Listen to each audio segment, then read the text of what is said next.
اگر تم قرآن کو آنکھوں سے دیکھو گے تو الفاظ نظر آئیں گے، دماغ سے دیکھو گے تو علم نظر آئے گا، دل سے دیکھو گے تو محبت نظر آئے گی، اور اگر اپنی روح سے دیکھو گے تو تمہیں خدا نظر آئے گا۔ اگر تمہیں اپنے ارد گرد اندھیرا دکھائی دے رہا ہے تو ایک بار دوبارہ دیکھو، ہو سکتا ہے تم خود ہی روشنی ہو۔ پانی جسم کو پاکیزہ کرتا ہے، آنسو انا کو، علم عقل کو پاکیزہ کرتا ہے، اور محبت روح کو پاکیزہ بنا دیتی ہے۔ کھٹکھٹاؤ، وہ دروازہ کھول دے گا، مٹ جاؤ، وہ سورج کی طرح چمکا دے گا، جھک جاؤ، وہ آسمانوں جتنا بلند کر دے گا، کچھ بھی نہ رہو، وہ تمہیں سب کچھ بنا دے گا، اس کے وہ جاؤ، وہ اپنا بنا لے گا۔ ہم سمجھتے ہیں کہ خدا ہمیں اوپر سے دیکھتا ہے، در حقیقت وہ ہمیں اندر سے دیکھتا ہے۔ اگر تم محبت کے پاکیزہ رستے پر چلنا چاہتے ہو تو پہلی شرط یہ ہے کہ تمہیں عاجز ہونا پڑے گا، دھول اور خاک کی طرح۔ اپنی روح کی تلاش کرو، اپنے دل کو صرف ان ہڈیوں میں نہ رکھو۔ بولنے کا حق چھینا جا سکتا ہے مگر خاموشی کا نہیں۔ خاموشی کسی بھی غیر مہذب رویے کا مہذب ترین جواب ہے۔ چھوٹی سوچ رکھنے والوں کے ساتھ مسئلہ یہ ہوتا ہے کہ ان کا منہ ہمیشہ کھلا رہتا ہے۔ اگر آپ دنیا میں کامیاب ہونا چاہتے ہیں تو پہلے ناکامی کا استقبال کرنے کا حوصلہ پیدا کیجیے۔ جسمانی اور ذہنی صلاحیتوں کا بہترین معاوضہ وصول کرو، لیکن کبھی بھی اپنی روح اور دل کو بیچنے کی کوشش نہ کرو۔ اللہ تعالیٰ قرآن مجید میں فرماتا ہے، بے شک اللہ بہت توبہ کرنے والوں کو پسند کرتا ہے، اور وہ انہیں پسند کرتا ہے جو پاک ہیں۔ اللہ پر بھروسہ کرو، بے شک بھروسہ کرنے والے اللہ کو پسند ہیں۔ اگر فیصلہ کرو تو ان کے بیچ انصاف کے ساتھ فیصلہ کرو، بے شک اللہ انصاف کرنے والوں کو پسند کرتا ہے۔ وہ لوگ جو خوشحالی اور تنگی کے ہر حالت میں خرچ کرتے رہتے ہیں، غصے کو روکتے ہیں اور لوگوں کو معاف کرتے ہیں، یقیناً ایسے لوگ اللہ کو بہت پسند ہیں۔ کیوں نہیں، جو کوئی اپنی قسم پوری کرے گا اور ڈر رکھے گا تو اللہ بھی ڈر رکھنے والوں کو پسند کرتا ہے۔ سلامتی اسی میں ہے کہ اپنا منہ بند رکھو۔ جب تک مچھلی کا منہ بند رہتا ہے وہ کانٹے کی گرفت میں نہیں آتی۔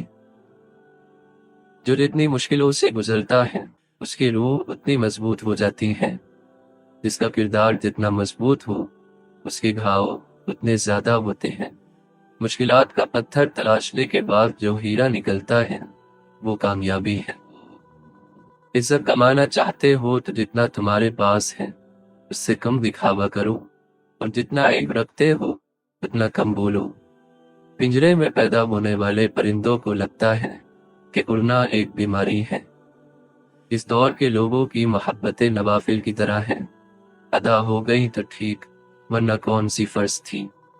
قابل رحم ہے وہ قوم جس کے عقیدے تو بہت ہیں مگر دل یقین سے خالی ہے۔ جاہلوں پر حکمرانی چاہتے ہو تو مذہب کا غلاف اوڑھ لو۔ اقوال عقل مندوں کے لیے ہیں، نادانوں کو ان سے کوئی فائدہ نہیں ہوتا۔ کسی کو اتنا پیار دو کہ گنجائش نہ چھوڑے، اگر وہ پھر بھی تمہارا نہ بن سکے تو اسے چھوڑ دو، کیونکہ وہ محبت کا طلبگار ہی نہیں بلکہ ضرورت کا پجاری ہے۔ دوستوں کا انتخاب بہت سوچ سمجھ کر کیا کرو، کیونکہ دراصل تم اپنے جنازے کی پہلی صف کا انتخاب کر رہے ہوتے ہو۔